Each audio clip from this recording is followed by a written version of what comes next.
Hello, friends. We're going to look at Unit 3, Managing Employees in Your Career. And I want to give you something called the 5 Keys of Success. I believe these 5 keys are going to help you in anything you do in life, and especially your career. In today's world, we're using the project management process, and I hope you are in the businesses that you work in or the company that you're going to work for. And this was initiated by our space race to get to the moon. Project management is where everyone comes and works together. Its predecessor was the typical vertical management, where all decisions were made from hierarchy, president, CEO, and then it somehow traveled down to the employee. Today, the team would work together. Project manager comes together in the process. We have an initiative. We get everyone working. We get that new product out much faster to the customer. In fact, the customers, in marketing terms, should be in this as well. So it promotes planning, communicating, cooperating, implementing, evaluating as a team approach. And of course, this is a horizontal environment. Friends, these are what skills that employers are demanding today. I've told you many times that I sit on advisory committees and I ask them the question, how are our employees doing, our students, as future employees? And so what skills should they have? Well, obviously highly educated. Self-directed is the key here, my friends, and motivated. The person who is designing their next project. Excellent communication skills. You must be able to work and communicate with a very diverse team in very diverse areas. We're in the coronavirus outbreak, pandemic right now. How many of us are working from home and putting together a video or putting together some sort of communication, Zoom meetings, what have you, to communicate and to get our work done? So, project management. This is what you should see during your career. There are 3 levels of skill that a high quality manager must have: technical skills, conceptual skills, human skills. If I were to ask you what your current manager, supervisor has, technical skills, do they know what they're doing? Can they actually perform the work? And that is, can they perform it? Can they help you along with the work that has to be done? Hopefully, that would be true. We have the conceptual skills that a manager needs. Beyond just doing the work and knowing what fits in what places and how to perform a service or create that product, your manager, or you, because you are the future manager, should have the conceptual skills. Conceptual is thinking well outside the box, and that is, how does my department, how does my job fit in with the big picture of the organization? So, human skills. That is, can we work together? Can my manager, can you as a manager, understand the things that have to go through? Again, right now, at the time of this video, we are in the midst of the corona outbreak, virus outbreak, excuse me, and it's a pandemic.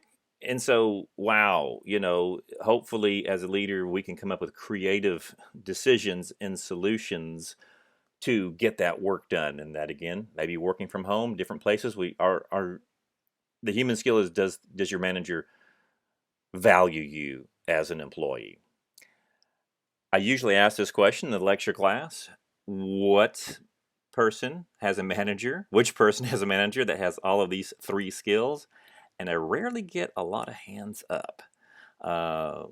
If you had to have one of these skills, which you wished for your boss, most students will always say, and I wish my boss just had the human skills, just to deal with me on a day-to-day basis and how they deal with people versus saying, hey, get the work done and get out of here.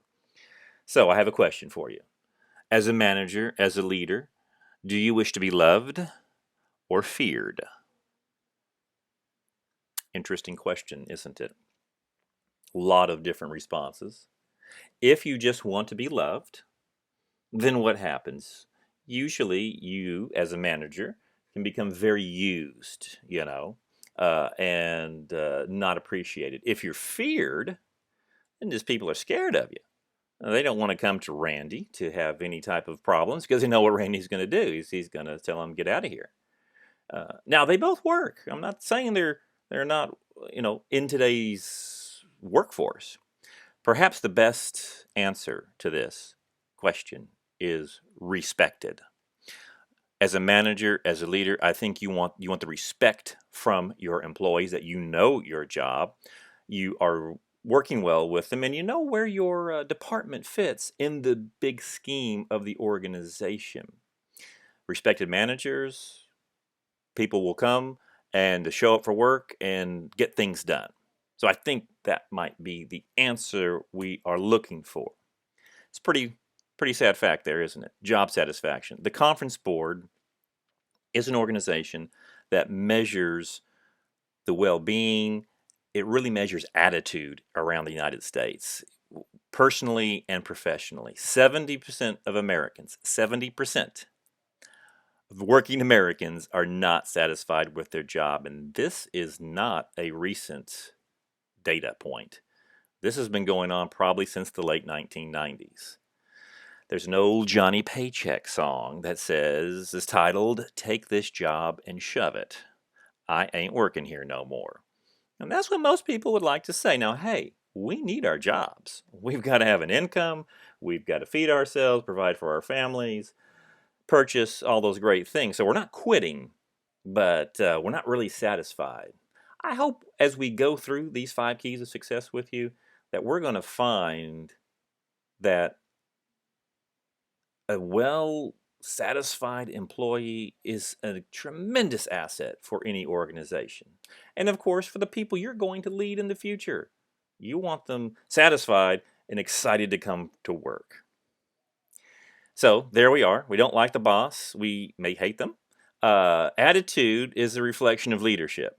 All right. So next time someone says, "Hey man, you got a bad attitude," well, you're a bad leader. So see how that flies for you. People don't quit their job. They quit their boss. And that is very true in life. So, the functions of a quality manager. If you have not seen Office Space, you can get it on Amazon, I think has it. It is a classic movie made in 1999. And it just pretty much typifies an office setting and what employees go through every day. Let's see some functions of a quality manager. Proactive, organized, clear. The instructions they give you, you should understand them. Timely. You've asked for questions. You've asked for how to do your job. Hopefully it's a timely response. And there's responsiveness right there. And above all, inspiring. Now that may go from manager to leader. Leaders should be inspiring. You should trust them. So, as we are in the midst of a pandemic, and for future classes, you may ask, what's this guy talking about? But this is 2020, and we're in the month of March. Has the leadership of your organization been inspiring and comforting and telling you, we're going to make it through this, and you take care of yourself, your family, be healthy, and you have a job coming back to work? That's a tough one, my friends. That's a very tough one. I hope the answer is yes. Leadership. All right. Hey, big deal, Professor Saleh. Well, why should I care? I really don't want to be a leader. Well, I understand that, and I can respect that. But you got to recognize it. You got to work. All right. Want to recognize what good leadership is. Some point, you're just going to have to lead a group or a team, in your career. You may do it laterally, which means you don't actually get a title and you don't actually get the pay, but you've got a group that needs to keep their work going, keep their jobs, and so, yeah, you're going to have to lead, even if you don't want to. There we go. And of course, managing your professional life and your personal life, in this course, it's not just about business, all right? You've got a life to lead. You may have a family at some point. Where do you want to work? Where do you want to live? You're going to be a leader no matter what, so that's why we study it. What's the difference between a boss versus a leader? The boss typically drives employee, depends on authority, inspires fear. Fear is a motivator, and it is a very strong motivator, maybe the strongest. It's just terrible that that has to be used. But yeah, do this. They like to say I a lot. I want you to do this. I need this. Places blame. They should know how it's done. They tend to use people, take credit, and much more commanding. The leader, and this is what we want to be, hopefully coaches their employees, has goodwill, provides goodwill, generates enthusiasm, hopefully says we statements. We need to get this done. We can do great things together. They fix the breakdown. They show how it's done versus know how it's done. And they want to develop people. Giving credit, asks and says, let's go. Now, there's an old show from the 1970s called Fantasy Island. And for those of you who can remember that show, maybe you think that's what we're on right now. Do we have a leader that can do all those great things? Well, can you do these great things in your career? That's what we're striving for. Amen. Congratulations. All right. You've just been promoted to department manager at Safety First Incorporated. I'm giving you $85,000 a year. You got a beautiful corner office and a Range Rover. There it is. It's in the parking lot. It's all yours. As you're looking at your beautiful office, you see the car from your window. You got this nice, MacBook Pro. I'd never use a Dell. Department mess is what you've got. Your boss, Carol, comes in and she's not happy at all. She says the sales have been declining. Your employees aren't productive. The last manager, 6 months before I fired them. I want to see this turned around fast. I need you to give me an action plan in 1 week. What should we do? Now, this is a case we're going to look at throughout this unit lesson because sometimes that's the kind of promotion people get. No training, but I want to see results. Generally speaking, why there's not that training is because the boss doesn't know how to do it. So, in comes the 5 keys of success in anything you do, personally or professionally. Everybody says be a leader.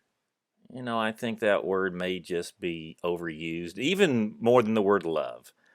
Leadership, leadership, leadership. Well, but the people who talk about it rarely can give you the tactical information of how to be a leader. So think of this as your knowledge base. These are the 5 keys. And they're not only sequential. Think of them as a circle going around. We should always be in a plan ahead stage. Communicating, cooperating, following through, and following up. We have to implement and we have to evaluate. I like to think right in here. We can do a lot of this, but does the stuff ever get done? Did it ever get implemented? And did we ever evaluate it? So this, my friends, is your knowledge base for your leadership development. Plan ahead. I think this gives you chills a little bit, doesn't it? If I only had 1 hour to cut down a tree, I'd spend the first 30 minutes sharpening the axe. Abraham Lincoln. I need to be prepared before what I'm supposed to do before I start just hacking that tree down. Become proactive, my friends. Happen to things. This is from Dr. Steven Covey from the 7 habits of highly effective people. Happen to things. Focus your efforts and attention on the long term and you'll begin to plan your future events. Most people don't do this. Most people, we kind of walk through life and letting things happen to us. And that's very reactive. Whatever I do, it's really no big deal. I have no effect on my circumstances. We don't want to be that way. In a American Psychological Association, APA, did a long study, at least 20, 30 years, and their best guess is maybe 2% of the world's population is proactive. If you want to see monumental changes in your life, become proactive. Start happening to things, my friends. Don't let things happen to you. Yeah. Between the stimulus and the response, there's a space. And in that space is our power to choose our response. And in that response lies our freedom. Being proactive. Proactive people will not accept that, there's nothing that can be done about the events of daily life because there's always that choice. You may not have control of what life throws at you, but you do have a choice of how you're going to respond. Again, we're in a time in American history that none of us have seen in this pandemic. How we had nothing, we couldn't control that, but we can control how we're responding. You may have a tirade boss, okay? A tyrant boss. Uh, Ever had that before? Well, if you haven't, you will. I had one years ago. I wouldn't say he was a tyrant, but he always wanted statistics. He was trying to make his way. In fact, what he was really trying to do was build his resume on all of our work, his employees. And people were complaining all the week, and I said, yeah, I understand. I need a few things too. I was working on a different campus. And so I needed to get to the Northeast campus to teach classes at night. And so when this gentleman, was always always asking for reports and et cetera, I got them to him before he asked. And I took on a project that nobody else wanted to take on. And I said, hey, I'd be happy to do this. I need to leave at this time. All of a sudden, we started developing a better relationship. He never came down on me, and I was able to get a few things that I needed to start my teaching career. So, yeah, you're going to have a tyrant boss. Beat them to what they want, because that's being proactive. You have great information there. If I were to ask you right now, do you have a degree plan for your college career? I hope you do. You can easily go on WebAdvisor and type in, get your file up there and type in what degree you want. Do you have that 5-10 year plan yet? Because friends, it goes by fast. For those of you who are 19 or 20, just blink your eye. You're going to be 30. And so, are there milestones that you wanted to complete before 30 years old? Get that degree, start that business, get in this job, go see the world, etc. Faster than that, you're going to be 40. Life really gets going fast. And then you blink your eye and you don't go to 50, you go to like 60. And all of a sudden you look back and said, what happened? Was I that leaf in the river that just went anywhere where the waves took me? Or did I have that rudder and say, you know what, this is what I want to do? May not accomplish everything, but that's the direction I want to go into. Once you do this, you'll make huge positive difference to almost everything, that's being proactive, you experience in life and your professional career. There's our beautiful business model canvas that I know you're working so hard on, and it's coming up due pretty soon. Again, this little canvas right in here, your business idea. Oh, that could lead to a big game changer in your life, and I'm excited to read your work very soon. You've heard this before. If you think you can or you cannot, well, you're right. That's Henry Ford. It's matter of perceiving things. And the great Zig Ziglar, motivational speaker, if you aim at nothing, how hard is that to hit? I mean, you're going to hit that every time. Plan ahead, very important. All right, well, how do we start doing this? So, a good plan answers the following questions. Remember, we're in a case study here. Your boss, Carol, gave you that beautiful office, Range Rover, and now you got to get her a plan. So, a good plan answers the following questions. What is the problem? How many times have we discussed in this class? There's always problems, my friends. There's always pain. What is it? Where do we want to go? All right, there's my conceptual skills right there. And how do we get there? There's the tactical skills. The stages in planning. We must develop a clear vision. 50% of all projects in the world lose focus or never live up to their expectations or complete failures, and billions of dollars are wasted. That research is from Project Management International, that is the certifying organization for all project managers. And this was another 30-year study. And they said, hey, if we were to give you our best guess from talking to CEOs, project managers, vice presidents, we know that barely 50%. Man, you want to be a hero for your company? Start planning. Start planning. So, how do we do that to develop a clear vision? Let's begin with the end in mind. From Dr. Steven Covey. Paint a mental picture of what that plan, that project should look like. Maybe it's just for employees to work harder. All right. Maybe it's to arrive on time. Maybe it's to build their motivation. All right. Maybe it's to enjoy their work so they can make less mistakes. Maybe it's to increase profits. Those are all pictures. That's the end in mind that we want to achieve. Now, You are hired. You always need to remember this. The only reason I'm hired for Tarrant County College, the reason you're going to be hired in your career, you're hired to solve problems. You are not hired to create them. Okay? We must define the problem. Never underestimate the process. We cannot assume as a manager sometimes, oh, you guys know what to do? Oh, that's cool. Well, go do it. We can never assume everyone knows what the problem is. Most managers do overlook this step, and they become very surprised and upset when nothing gets accomplished. Now, this beautiful aircraft right there is the A7D, was the A7D. It's no longer in production. I think it's in the Arizona uh, airport, Air Force base that that basically stores old airplanes. My father was one of the chief engineers for this airplane. He managed over 100 engineers that always serviced the airplane throughout the world because they sold many contracts. And he is the originator of the 5 keys of success. One day, production stopped. Those of you who have worked in manufacturing know you really don't want that production line, that manufacturing line to stop because you're losing tons of money. And at the time, these are multi-million-dollar aircraft. This is where your avionics is located.